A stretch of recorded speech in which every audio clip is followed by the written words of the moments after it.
ഞങ്ങളിപ്പോൾ തിരുനാവായിലെ ഭാരതപ്പുഴയുടെ തീരത്ത് കുംഭമേള നടക്കുന്ന സ്ഥലത്താണ്. ആദരണീയനായ മഹാമണ്ഡലേശ്വർ ആനന്ദവനം ഭാരതി സ്വാമിജിയാണ് ഇന്ന് ഉള്ളത്. വളരെ തിരക്ക് പിടിച്ച നിമിഷങ്ങൾക്ക് ഇടയിൽ ജനഭൂമിക്ക് ഒരു അഭിമുഖം തരാം എന്ന് അദ്ദേഹം സംബന്ധിച്ചു. ആദരണീയനായ സ്വാമിജിയെ ജനഭൂമി പ്രേക്ഷകർക്ക് വേണ്ടി സ്വാഗതം ചെയ്യുന്നു. സ്വാമിജി കേരളത്തിലായിരുന്നു, ഇടതുപക്ഷ പ്രവർത്തകനായിരുന്നു, SFIയുടെയും DYFയുടെയും ഒക്കെ നേതാവായിരുന്നു. വളരെ പെട്ടെന്ന് ഒരു ആറ്റിറ്റ്യൂഡണൽ ചേഞ്ച് ആണ് സ്വാമിജിക്ക് ഉണ്ടായത്. അതിന്റെ പശ്ചാത്തലം ഒന്ന് സ്വാമിജി പറയാമോ? ഒരു ഇൻസിഡന്റ് എന്നുള്ള സംഗതി ഒന്നുമില്ല. നമ്മുടെ യാത്രകളിൽ നമ്മളെ പുതിയ അറിവുകൾ, പുതിയ അനുഭവങ്ങൾ നമ്മളെ തേടി വരുന്നു. അതിനനുസരിച്ച് നമ്മുടെ ലോകത്തിന് മാറ്റം വരുന്നു. അങ്ങനെ നമ്മൾ യാത്രകൾ ധാരാളം വരികയും ഉത്തരഭാരതത്തിലും ഒക്കെ യാത്ര ചെയ്യുക, അധികവും സന്യാസിമാരുമായിട്ടപ്പോൾ അതിൻ്റെ താമസം മറ്റുള്ള സൗകര്യങ്ങൾക്ക് വേണ്ടിയിട്ടാണ് പ്രാഥമികമായിട്ടും ബന്ധപ്പെടുന്നത്. അപ്പോൾ അവിടെയുള്ള ക്ലാസ്സുകൾ സ്വാഭാവികമായിട്ട് നമ്മൾ കേൾക്കുന്നു. ചിലപ്പോൾ അവർ നമ്മളോടൊപ്പം യാത്ര ചെയ്യുന്നു. പിന്നെ ഒരു പത്രപ്രവർത്തകനായിരുന്നു എന്നുള്ളത് കൊണ്ട് തൊഴിലിൻ്റെ ഭാഗമായിട്ട് ഒരുപാട് ആധ്യാത്മിക പരിപാടികൾ റിപ്പോർട്ട് ചെയ്യേണ്ടി വരുന്നു. അപ്പം അങ്ങനെയുള്ള കാര്യങ്ങളിൽ കൂടെയൊക്കെ കടന്നു പോകുമ്പോൾ അതുവരെ നമ്മൾ മനസ്സിലാക്കിയിരുന്ന പലതും അങ്ങനെയല്ല എന്നുള്ള ഒരു തിരിച്ചറിവുണ്ടാവുകയാണ്. നമ്മുടെ യുക്തിയുടെ ഒരു വെളിച്ചത്തിൽ, നമ്മുടെ അനുഭവങ്ങളുടെ ഒരു വെളിച്ചത്തിൽ ഒരു കൂടുതൽ ശരിയായിട്ടുള്ള, അല്ലെങ്കിൽ നമുക്ക് ആ ഒരു രീതിയിൽ സ്വീകരിക്കാൻ പറ്റുന്ന ഒരു വിശാലമായിട്ടുള്ള ലോകത്തെ സ്വീകരിക്കുക. അല്ല, ഹിമാലയം എന്ന് പറയുന്ന ആത്മാവിന്റെ താഴ്വരയാണെന്നാണ് പറയുന്നത്. വളരെ യാദൃശ്യമായിട്ട് ഹിമാലയം കാണാൻ ഭാഗ്യം കിട്ടിയിട്ടുള്ള ഒരാളാണ് ഞാൻ. പക്ഷെ ഹിമാലയം കണ്ടു കഴിഞ്ഞപ്പോൾ തന്നെ എനിക്കുണ്ടായ അനുഭവം എൻ്റെ പ്രഷർ പെട്ടെന്ന് മാറി എന്നുള്ളതാണ്. എൻ്റെ പല സുഹൃത്തുക്കളും ഹിമാലയത്തിൽ കൈലാസ യാത്രയ്ക്ക് പോയിട്ട് ആളുകളുണ്ട്. അവരൊക്കെ പറയുന്നത് ഹിമാലയം പ്രത്യേക ഒരു ലോകമാണ്. അവിടെ എത്തിക്കഴിഞ്ഞാൽ വലിയ മാനസിക മാറ്റങ്ങൾക്ക് വഴിതെളിക്കും. അതൊരു അനുഭൂതിയാണ്. അത് അനുഭവിച്ചിട്ടുള്ളവർക്കേ അറിയത്തുള്ളൂ. ഈ ഹിമാലയം, അതിൻ്റെ കാഴ്ച, ഹിമാലയത്തിലെ താമസം, അതൊക്കെ സ്വാമിജി എങ്ങനെയാണ് സ്വാധീനിച്ചിട്ടുള്ളത്? അല്ല, ഹിമാലയത്തിൻ്റെ ഒരു പ്രത്യേകത എന്ന് പറയുന്നത്, അതൊന്ന് ഉയരങ്ങളിലേക്ക് പോകും തോറും നമുക്കൊരു സ്വാസ്ഥ്യം കൂടുതൽ വരും. രണ്ടാമത് അവിടുത്തെ ഒരു വിജനമായ അന്തരീക്ഷം, എത്രയോ തപസ്വികൾ തപസ് ചെയ്ത ഭൂമി. അപ്പം അങ്ങനെയുള്ള ഒരുപാട് അതിൻ്റെ ആ ഒരു പോസിറ്റീവായിട്ടുള്ള ഒരു എനർജി സ്വാഭാവികമായിട്ടും അവിടെ ഉണ്ടാകും. അത് ഹിമാലയത്തിലും കാശിയിലും ഒക്കെ അങ്ങനെയാണ്. അല്ല, ഹിമാലയ യാത്ര നടത്തിയിട്ടുള്ള പല ആളുകളും ഇതിനെക്കുറിച്ച് ധാരാളം എഴുതിയിട്ടുണ്ട്. ഒരിക്കലും മരണമില്ലാത്ത, അല്ലെങ്കിൽ മരണത്തെ അതിജീവിക്കാൻ കഴിയുന്ന, അല്ലെങ്കിൽ സ്പാൻ ഓഫ് ലൈഫ് കൂട്ടാൻ കഴിയുന്ന പ്രത്യേക സിദ്ധികളുള്ള സന്യാസിമാരവിടെ തപസ്സിരിപ്പുണ്ട് എന്ന് ഞാൻ വായിച്ചിട്ടുണ്ട്. സ്പാൻ ഓഫ് ലൈഫ് കൂട്ടിലൊന്നും അത്ര വലിയ പ്രത്യേക സിദ്ധിയൊന്നുമല്ല. നിങ്ങൾക്ക് പ്രാണായാമത്തിൻ്റെ കൂടി ഒരു അഡ്വാൻസ്ഡ് ആയിട്ടുള്ള കാര്യങ്ങൾ അറിഞ്ഞു കഴിഞ്ഞാൽ നിങ്ങൾക്ക് ശ്വാസം, ഇപ്പോൾ സാധാരണഗതിയിലുള്ള ശ്വാസം കഴിക്കുന്ന അളവ് കുറയ്ക്കാം, മെറ്റബോളിസത്തിൻ്റെ അളവ് കുറയ്ക്കാം, ഒക്കെ കുറച്ച് കഴിഞ്ഞ് കഴിഞ്ഞാൽ സാമാന്യമായിട്ട് നിങ്ങളുടെ ലൈഫ് സ്പാൻ കൂടും. അല്ലാതെ അവിടുത്തെ പ്രത്യേക അന്തരീക്ഷം നമ്മളെ അങ്ങനെ സ്വാധീനിക്കുമോ? അല്ല, അന്തരീക്ഷം എന്ന് പറയുന്നത് നമ്മുടെ ഏകാഗ്രതയ്ക്കും മറ്റുള്ള രീതിയിലേക്കും ഒക്കെ കൂടുതൽ സഹായകരമാകുന്ന ഒരു അന്തരീക്ഷമാണ്. അതിൻ്റെ ആൾട്ടിറ്റ്യൂഡും കാര്യങ്ങളും ഒക്കെ നമ്മളെ മറ്റുള്ള ബഹളങ്ങളിൽ നിന്നൊക്കെ വിമുക്തമാക്കിയിട്ട് ഒരു ആധ്യാത്മിക സാധനയിലേക്ക് നമ്മളെ കൊണ്ടുപോകുന്ന അന്തരീക്ഷമാണ്. സ്വാമിജി, കടുത്ത തണുപ്പ്, സഹിക്കാൻ കഴിയാത്ത തണുപ്പുള്ള സ്ഥലമാണ് ഹിമാലയം. അവിടെ കമ്പിളിയൊന്നും പുതയ്ക്കാതെ അർത്ഥതജ്ഞരായിട്ടിരുന്ന് തപസ്സനുഷ്ഠിക്കുന്ന സന്യാസിമാരെ കണ്ടിട്ടുള്ളതായിട്ട് എഴുതിയിട്ടുണ്ട്. അപ്പം ആ തണുപ്പിനെ പ്രതിരോധിക്കാൻ കഴിയുന്ന എന്തോ ചില സിദ്ധികളുണ്ടല്ലോ. അല്ല, അത് ഞാൻ നേരത്തെ പറഞ്ഞ പോലെ തന്നെയാണ്. നമ്മുടെ ശ്വാസത്തിൻ്റെ നിയന്ത്രണത്തിൽ കൂടെ നമുക്ക് ശരീരത്തിലെ താപനില കൂട്ടാം. ആ താപനില കൂട്ടിക്കഴിഞ്ഞ് കഴിഞ്ഞാൽ സ്വാഭാവികമായിട്ടും ആ പുറത്തു നിന്ന് വരുന്ന തണുപ്പ് നമുക്ക് അനുഭവപ്പെടില്ല. ഇപ്പോൾ ഹിമാലയത്തിലൊക്കെ പല ആശ്രമങ്ങളിലും അത്തരത്തിലുള്ള സാധനാബന്ധങ്ങളിൽ പോകുന്ന പല ആശ്രമങ്ങളിലും വലിയ മഞ്ഞുകാലത്തൊക്കെ കമ്പിളി വരെ ഉണക്കുക പുതച്ചിട്ടാണ്. അത് സാധനാ പദ്ധതിയിൽ നമ്മുടെ ശരീരത്തിൻ്റെ ചൂട് കൂട്ടാൻ, നേരത്തെ ലൈഫ് സ്പാൻ കൂട്ടാന്ന് പറയുന്നത് പോലെ ഒക്കെ ചെയ്യാവുന്നു. അതുപോലെ കുംഭമേളയ്ക്ക് റിപ്പോർട്ട് ചെയ്യാനെത്തിയ സ്വാമിജിക്കൊരു മാനസിക പരിവർത്തനം വന്നു, പത്രക്കാരനായിട്ട് പോയി എന്നാണ് ഞാൻ വായിച്ചിട്ടുള്ളത്. അത് ശരിയാണോ? അല്ല, പത്രക്കാരനായിട്ടല്ല ഞാൻ ആദ്യമായിട്ട് പോകുന്നത്. 2001 കുംഭമേളയാണ് ഞാൻ ആദ്യം അറ്റൻഡ് ചെയ്യുന്നത്. ഞാനിവിടെ നേരത്തെ അങ്ങ് പറഞ്ഞതുപോലെ ഇടതുപക്ഷ വിദ്യാർത്ഥി പ്രസ്ഥാനത്തിൻ്റെ ഭാരവാഹിയായിരുന്നു. ഒരു സമരകാലമായിരുന്നു. സമരകാലമാകുമ്പോൾ അതിന് നേതൃത്വം നൽകുന്ന എല്ലാവർക്കും എതിരെ ഒരുപാട് കേസുകളുണ്ടാവും. അപ്പോൾ ആ കേസുകൾ ഒരു നോൺ ബെയിലബിൾ കേസുകളായിട്ടാണ് രജിസ്റ്റർ ചെയ്തതുകൊണ്ട് പോലീസ് ഹൈക്കോടതിയിൽ ആൻറ്റിസിപ്പേറ്ററി ബെയിലിൻ്റെ വിധി വരുന്നത് വരെ ഒന്ന് മാറി നിൽക്കാം എന്നുള്ള രീതിയിൽ നമ്മുടെ പ്രധാനപ്പെട്ട പ്രവർത്തകരോട് പറഞ്ഞു. പോലീസിൻ്റെ കൂടി ഒരു അവരുടെയും ഒരു തീരുമാനം അങ്ങനെയായിരുന്നു. അപ്പോൾ അതിൻ്റെയൊക്കെ ഭാഗമായിട്ട് നേരെ ഒന്ന് മാറി നിൽക്കുക. അപ്പം അങ്ങനെ നോക്കി കഴിഞ്ഞ് കഴിഞ്ഞപ്പോഴാണ് പത്രത്തിൽ ചെറിയൊരു കോളം വാർത്ത പ്രയാഗ്രാജിൽ കുംഭമേള നൽകുന്നു. അപ്പം അങ്ങനെ വന്നു, അത് തിരിച്ചു പോയി. അങ്ങനെയുള്ളൊരു കാര്യമാണ് അതിലുണ്ടായത്. അല്ല, ഞാൻ സ്വാമിജിയോട് ചോദിക്കുന്നത്, ഈ പല ഇടതുപക്ഷക്കാരും, സ്വാമി അരബിന്ദോ ഒരു സോഷ്യലിസ്റ്റ് ചിന്താഗതിയുള്ള ആളായിരുന്നു. വിവേകാനന്ദ സാഹിത്യ സർവ്വത്തിൽ പലപ്പോഴും ഈ അധ്വാനിക്കുന്നവനെയും അല്ലെങ്കിൽ ബുദ്ധിമുട്ടുന്നവനെയും പാർശ്വവൽക്കരിക്കപ്പെട്ടവനെയും ഒക്കെ തഴുകിപ്പോകുന്ന ചില സാന്ദർഭികമായിട്ടെങ്കിലും അതിൻ്റെ പരാമർശങ്ങൾ ഞാൻ വായിച്ചിട്ടുണ്ട്. അപ്പം അങ്ങനെ വരുമ്പോഴേ ഇടതുപക്ഷ ചിന്താഗതിയിൽ നിന്ന് അങ്ങ് മാറി ആധ്യാത്മികമായൊരു മണ്ഡലത്തിലേക്ക് പോവുകയാണ്. അത് വലിയൊരു മാനസിക പരിവർത്തനം ഉണ്ടെങ്കിലേ അതിന് പറ്റുള്ളൂ. അത്തരം ഒരു പെട്ടെന്നൊരു മാനസിക പരിവർത്തനം, പ്രത്യേകിച്ച് ജാമ്യം കിട്ടുന്നിടം വരെ ഒന്ന് മാറി നിൽക്കാം എന്ന് തോന്നിയ സ്വാമിജി അവിടേക്ക് പോകുന്നു. അപ്പോൾ അരബിന്ദോയ്ക്ക് തോന്നിയ പോലെ എന്തെങ്കിലും ഒരു തോന്നലാണോ? അല്ല, അതൊക്കെ ആ സമയത്ത് അങ്ങനെ ഒരു കാര്യം നടക്കുന്നു, അതിനെക്കുറിച്ചിട്ടൊന്ന് അറിയുക എന്ന് പറയുന്ന ആ ഒരു ഇത് മാത്രമേ ഉള്ളൂ. അപ്പം അതിനുശേഷവും ഞാൻ വിദ്യാർത്ഥി പ്രസ്ഥാനത്തിൽ തന്നെയായിരുന്നു. പിന്നീട് പത്രപ്രവർത്തകനായിരുന്ന സമയത്തും ഏതാണ്ട് ഒരു ആ തുടക്കകാലങ്ങളിലൊക്കെ അത്തരത്തിലുള്ളൊരു സാമൂഹ്യ വീക്ഷണമാണ് നമ്മളെ സ്വാധീനിച്ചത്. സ്വാമിജി, ഹിമാലയത്തിൽ തന്നെ പല വിഭാഗത്തിൽപ്പെട്ട സന്യാസിമാരെ കുറിച്ച് കേട്ടിട്ടുണ്ട്. നാഗ സന്യാസിമാരുണ്ട്, അഘോരികളുണ്ട്, അതല്ലാതെ ഒറ്റയ്ക്ക് തപസ്സനുഷ്ഠിക്കുന്ന താപസ ശ്രേഷ്ഠന്മാരുണ്ട്. ഒരു പ്രത്യേക ആത്മീയതയുടെ ഒരു ലോകമാണ് ഹിമാലയത്തിലുള്ളത്. അങ്ങേ ഒരു സന്യാസം സ്വീകരിക്കാൻ സ്വാധീനിച്ച ഘടകം എന്താണ്? അല്ല, അത് യുക്തിയും ശാസ്ത്രവുമാണ്. നമ്മൾ ആചാര്യന്മാരുടെ കൂടെ, അത് ഹിമാലയത്തിൽ എന്നുള്ളതല്ല, നമ്മൾ ആശ്രമങ്ങളിൽ താമസിക്കുന്നു, അവിടെ ആചാര്യന്മാരുടെ ക്ലാസ്സുകളിലും മറ്റുള്ളതിലുമൊക്കെ പങ്കെടുക്കുന്നു. നമ്മൾ ഇവിടെ റിപ്പോർട്ടിങ്ങിന് വേണ്ടിയിട്ട് അത്തരം ആധ്യാത്മിക പരിപാടികളിൽ പോകുന്നു, അതിൻ്റെ ഭാഗമായിട്ട് ആചാര്യന്മാരായിട്ട് സംസാരിക്കുന്നു. അവർ ചിലപ്പോൾ നമ്മളുടെ കൂടെ യാത്രകളിലേക്ക് വരുന്നു, അവർക്ക് സംസാരിക്കാനുള്ള വിഷയങ്ങൾ മാത്രമാണ്. അങ്ങനെയുള്ള സംസാരങ്ങളിൽ കൂടെ, ക്ലാസ്സുകളിൽ കൂടെ ഒക്കെയാണ് നമ്മൾ ഇതിൻ്റെ യുക്തിഭദ്രതയും ശാസ്ത്രീയതയും ഒക്കെ ഭാരതീയമായിട്ടുള്ള ഒരു പാരമ്പര്യത്തിൻ്റെ നമ്മൾ മനസ്സിലാക്കുന്നത്. സ്വാഭാവികമായിട്ടും നമുക്കതിൽ ആകർഷണം തോന്നി. അങ്ങനെ നമ്മളിതിൻ്റെ അപ്പോൾ തന്നെ നമ്മുടെ ഭാരതീയ തത്വചിന്തയിൽ ജ്ഞാനമാർഗമുണ്ട്, കർമ്മമാർഗമുണ്ട്, അതുപോലെ തന്നെ മോക്ഷമാർഗം പല തലത്തിൽ ഉണ്ടല്ലോ. അപ്പോൾ ഈ ഒരു സാധാരണക്കാരന് സ്വസ്ഥമായി ജീവിതം നയിക്കാൻ, മനസമാധാനത്തോടെ ജീവിക്കാൻ, അല്ലെങ്കിൽ അയാളുടെ ജീവിതം അവസാനിപ്പിക്കാൻ, അവസാനം വരെ ഈശ്വരൻ നിശ്ചയിച്ചിട്ടുള്ള സമയം വരെ, അപ്പം അതിൻ്റെ ഏത് മാർഗമാണ് സ്വാമി ഉപദേശിക്കുന്നത്? ഓരോരുത്തരുടെയും വാസന അനുസരിച്ചിട്ടുള്ള മാർഗം. എല്ലാവർക്കും കൂടിയിട്ടൊരു മാർഗമില്ല. ഓരോരുത്തർക്കും വാസന വ്യത്യസ്തമായിട്ടുള്ള രീതിയിലായിരിക്കും. വ്യത്യസ്തമായിട്ടുള്ള രീതികൾക്കനുസരിച്ച് വ്യത്യസ്തമായിട്ടുള്ള സ്വാമിജി ഗംഗാതീരത്ത് നിന്ന് കുംഭമേള കഴിഞ്ഞ് പങ്കെടുത്തു, ഇവിടെ വന്നു. കുംഭമേള പോലെ ഒന്ന് ഈ തിരുനാവായയിലെ ശിവന്റെയും വിഷ്ണുവിൻ്റെയും ബ്രഹ്മാവിൻ്റെയും സ്ഥാനമായ ഈ തിരുനാവായയിൽ ഇങ്ങനൊരു കുംഭമേള തുടങ്ങണം, അത് ആരംഭിക്കണമെന്ന് ചിന്തിക്കാൻ അങ്ങേ പ്രേരിപ്പിച്ച ഘടകം എന്താണ്? അല്ല, അങ്ങനെ തുടങ്ങണമെന്ന് ചിന്തിച്ചു തുടങ്ങിയ ഒരു കാര്യമല്ല. ഇവിടെ ഒരു 10 വർഷത്തോളമായിട്ട് ഇവിടുത്തെ പ്രാദേശികമായിട്ടുള്ള ആളുകൾ ചേർന്ന് നടത്തുന്നുണ്ട്. അതിൽ കുറച്ചുകൂടി ഇതിനെ മാഘത്തിൻ്റെ ചിട്ടവട്ടങ്ങളിലേക്ക് ബന്ധിപ്പിക്കുക, അങ്ങനെ ഒരു തുടക്കം നൽകുക എന്നുള്ളത് മാത്രമേ ചിന്തിച്ചിരുന്നു. പക്ഷേ ഇതിനെക്കുറിച്ചിട്ടുള്ള അറിവുകൾ വലിയ രീതിയിൽ സമൂഹം ഏറ്റെടുത്തു. ലക്ഷക്കണക്കിന് ആളുകൾ ദിനംപ്രതി ഇങ്ങോട്ട് വരുന്ന അവസ്ഥയായിത്തീർന്നു. ഈ തിരുനാവായയിൽ തന്നെ മാമാങ്കം നടന്ന സ്ഥലമാണ്.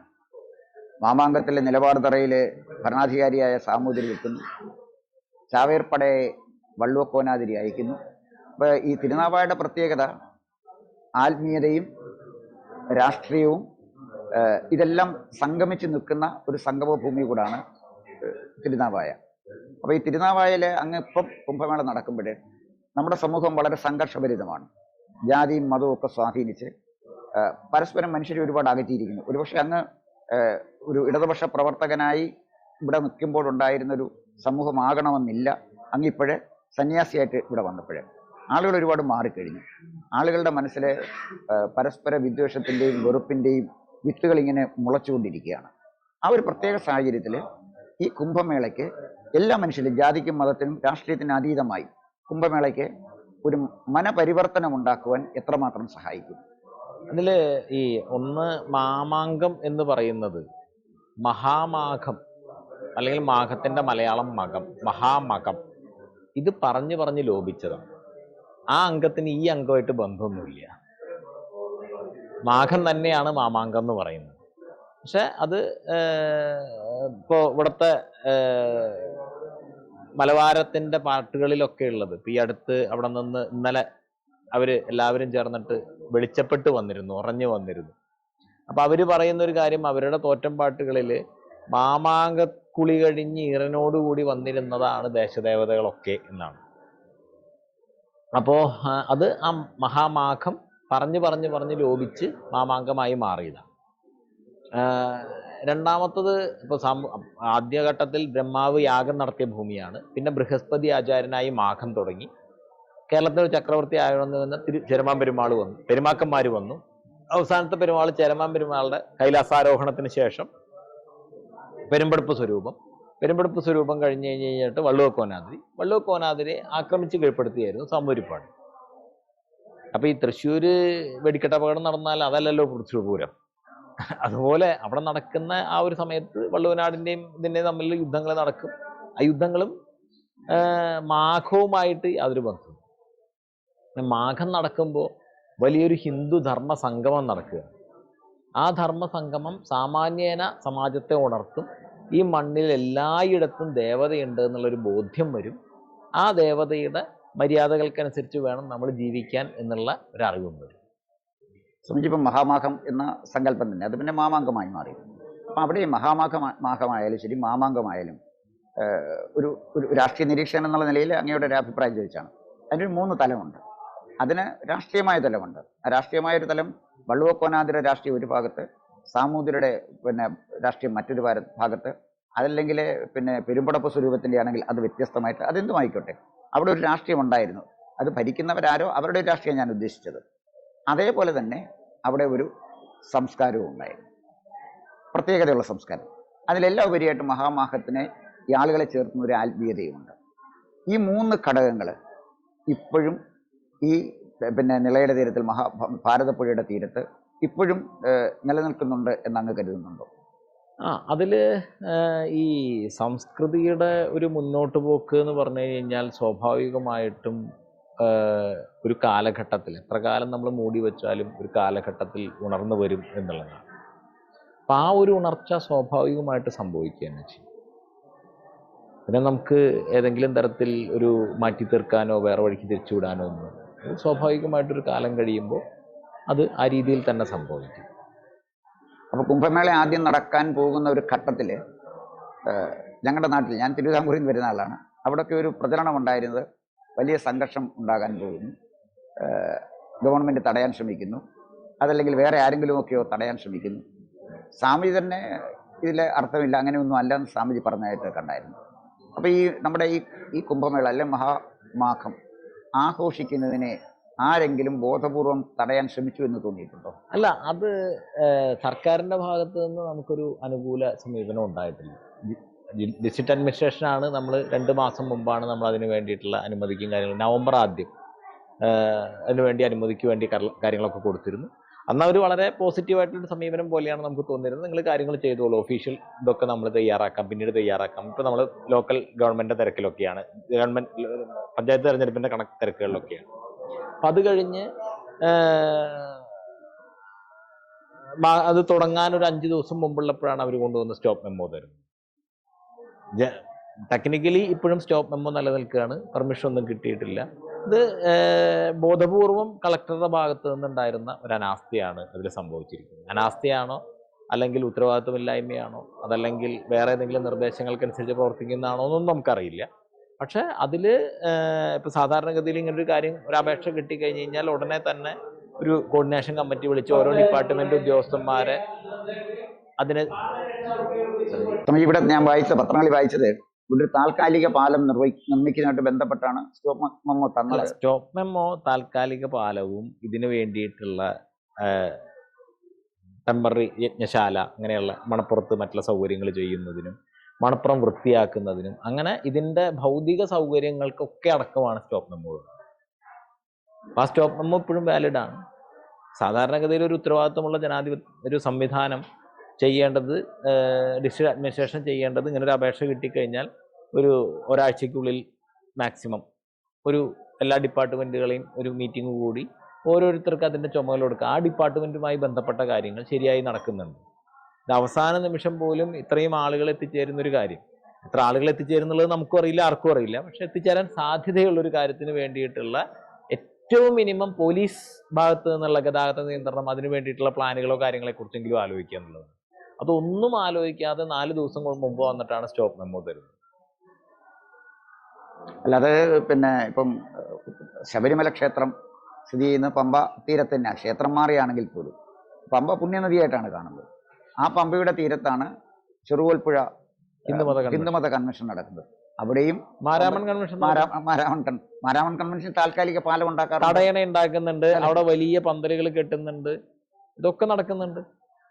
അപ്പൊ ഇവിടെ തന്നെ എല്ലാ വർഷവും ഇത് കഴിഞ്ഞാൽ ഉടനെ പഞ്ചായത്ത് താൽക്കാലിക പാലം പണിയും. ഇപ്പൊ ഇത്തവണ ഈ പാലം തന്നെയാണ് ഉപയോഗിക്കുന്നത്. അവർ അഭ്യർത്ഥിച്ചു, നമ്മൾ ഉപയോഗിക്കാം എന്നുള്ള നിലയ്ക്ക് പറഞ്ഞു. സർവോദയ മേള നടക്കുന്നതിന് ഖാദി കേളപ്പജിയുടെ സമാധി സ്ഥാനാണ് കേളപ്പജി, അതിന് വേണ്ടിയിട്ട് പഞ്ചായത്ത് എല്ലാ വർഷവും പാലം പണിയുന്നതാണ്. ഇതൊരു പുതിയ കാര്യമൊന്നുമല്ല. അപ്പൊ ഒരുപക്ഷേ ഒരു പഴയ ഇടതുപക്ഷ നേതാവ് ഇന്ന് സന്യാസിയായി വന്നു ഇവിടെ ഒരു വലിയ കുംഭമേള സംഘടിപ്പിക്കുന്നു. ഇപ്പൊ നിലനിൽക്കുന്ന ആളുകളെ കൂടുതൽ സന്യാസത്തിലേക്കോ ആത്മീയതയിലേക്കോ ആകർഷിക്കുമോ എന്ന് ഭയപ്പെട്ട് അകപ്പാടെ കുഴഞ്ഞു നിൽക്കുകയാണ് ഗവൺമെന്റ്. പലരും പല വഴിക്ക് തിരിയുകയാണ്. ഇനി ആത്മീയതയിലേക്ക് സഖാക്കൾ തിരിയും എന്നുള്ള ഭയം കൊണ്ടാണോ ഇത്തരം ഒരു നടപടി സ്വീകരിച്ചത്? നമ്മൾ സമീപിച്ചത് ജില്ലാ കളക്ടറെയാണ്. നമുക്കുണ്ടായിരുന്ന അനുഭവം ജില്ലാ കളക്ടറിൽ നിന്നാണ്. തീർത്തും ഇറസ്പോൺസിബിൾ ആയിട്ടുള്ള ഒരു പെരുമാറ്റം. അതായത് അദ്ദേഹത്തിന്റെ ഭാഗത്തു നിന്നുള്ള പെരുമാറ്റമാണ് ഇവിടെ എന്തെങ്കിലും ബുദ്ധിമുട്ടുകൾ, അതായത് തിക്കും തിരക്കും കൂടെയുള്ള പ്രശ്നങ്ങൾ, അത് മാനേജ് ചെയ്യാനുള്ള ബുദ്ധിമുട്ടുകൾ, അല്ലെങ്കിൽ ഏതെങ്കിലും തരത്തിൽ ഇപ്പോൾ കളക്ടറുടെ ഭാഗത്തു നിന്നുള്ള നടപടികൾ കൊണ്ടാണ് ഏതെങ്കിലും തരത്തിലുള്ള ഒരു മതസ്പർദ്ധ പോലുള്ള സാധനങ്ങളിലേക്കൊക്കെ വഴി തെളിയിക്കാവുന്ന ഒരു നിലപാടാണ് കളക്ടർ കൈക്കൊണ്ടത്. അത് കളക്ടർക്ക് തോന്നി ചെയ്തതാണോ വേറെ ആരെങ്കിലും പറഞ്ഞിട്ട് ചെയ്തതാണോ എന്ന് നമുക്കറിയില്ല. അത് കളക്ടർ പറയേണ്ട കാര്യമാണ്. അല്ല, ഒരു കാലത്ത് നമ്മുടെ സിവിൽ സർവീസ് നിഷ്പക്ഷമായിരുന്നു, നിർഭയവുമായിരുന്നു. ഇപ്പോഴത്തെ ജില്ലാ കളക്ടർമാരൊക്കെ പലപ്പോഴും ഭീരുക്കളായിട്ട് എനിക്ക് തോന്നിയിട്ടുണ്ട്. ചിലരെങ്കിലും അഴിമതിക്കാരുമാണ്. പൊതുസമൂഹത്തിൽ നിൽക്കുന്ന ഒരാളെന്നുള്ള നിലയിൽ എൻ്റെ ഒരു നിരീക്ഷണം പറഞ്ഞ. അപ്പോൾ നല്ല കളക്ടർമാരുടെ കാലഘട്ടം ഏതാണ്ട് കഴിഞ്ഞ പോലെ തോന്നുന്നു.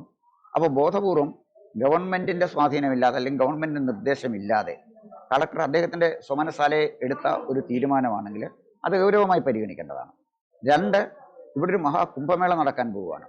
അതിനെ തടയാൻ ഗവൺമെന്റ് ശ്രമിക്കുന്നുവെങ്കിൽ അതും പൊതുസമൂഹം ഇത് അറിയേണ്ടതാണ്.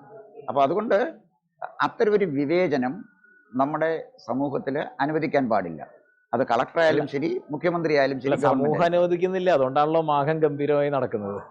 അല്ല, എന്നാൽ സ്വാമിജി, വിവേചനം കാണിക്കാൻ ശ്രമിച്ചവര് അത് വിവേചനത്തിന്റെ ഘട്ടത്തിൽ തന്നെയാണ് നിൽക്കുന്നത്. ഉദാഹരണത്തിന് ഇപ്പൊ തന്നെ യു.പിയില് സ്വാമിജിക്ക് അറിയാമല്ലോ, യു.പിയിലെ സർക്കാരിന്റെ വലിയൊരു വരുമാനമായിരുന്നു കുംഭമേള. അല്ല, ഇവിടെയും ഇപ്പോഴും ഈ കാര്യങ്ങളൊക്കെ ഇവിടെ നിന്ന് ഡിസ്ട്രിക്ട് അഡ്മിനിസ്ട്രേഷൻ ചെയ്യുമ്പോൾ KSRTC ദിവസവും മഹാകുംഭമേള എന്ന് പറഞ്ഞിട്ടുള്ള ബോർഡും വെച്ചു. കേരളത്തിലെ തെക്കേറ്റം തൊട്ട് വടക്കേറ്റം വരെ എല്ലാ ഡിപ്പോയിൽ നിന്നും ഒരു ദിവസം 200 സർവീസ് ഇവിടേക്ക് നടക്കുന്നതാണ്. 200 സർവീസ്. പോലീസ് പറഞ്ഞിട്ടുള്ള ഒരു അറിവാണ് 200ഓളം ബസ്സുകളാണ് KSRTC വരുന്നത്. സമീപം തന്നെ ശബരിമല ഒരു സീസൺ കഴിയുമ്പോഴത്തേക്ക് കോടിക്കണക്കിന് രൂപയാണ് ഗവൺമെന്റിന് വരുമാനമായി കിട്ടുന്നത്.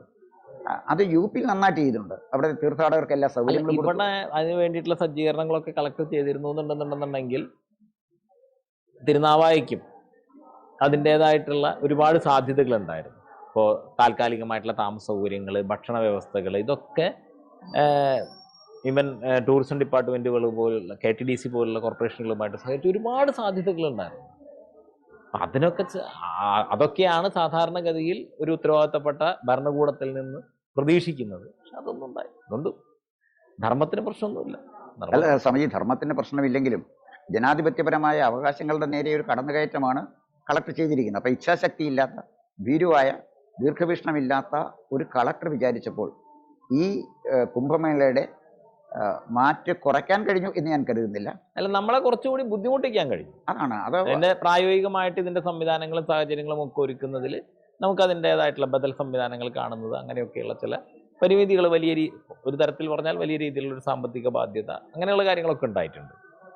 നമുക്ക് അതിനെതിരെ നമ്മുടെ സംഘാടക ഗവൺമെന്റിൽ പരാതി കൊടുക്കാനോ അത്തരം എന്തെങ്കിലും നടപടിയിലേക്ക് കാര്യങ്ങൾ ചെയ്യാൻ തന്നെ സമയമില്ല. അപ്പൊ നമ്മൾ അങ്ങനെയുള്ള കാര്യങ്ങളൊക്കെ ഇതിന് ശേഷം നമ്മൾ ആലോചിക്കും. തീർച്ചയായിട്ടും അതിന് ശേഷം നമ്മളത് ആലോചിക്കും. അല്ല, ഒരു പരാതി കൊടുത്ത് പരിഹരിക്കപ്പെടേണ്ട കാര്യമൊന്നും നമ്മൾ കരുതുന്നില്ല. നമ്മൾ സമാജത്തിൽ ഇത്തരം കാര്യങ്ങൾ ശ്രദ്ധിക്കാതിരിക്കുന്നതിന് വേണ്ടിയിട്ടുള്ളൊരു ജാഗ്രതയും ഉണർവും ഉണ്ടാക്കാനുള്ള കാര്യങ്ങളാണ് ആലോചിക്കുന്നത്. തീർച്ചയായിട്ടും ഒരു ആറ്റിറ്റ്യൂഡണൽ ചേഞ്ച് ആണ് ഈ ഇത്തരം കാര്യങ്ങളോട് വേണ്ടത്.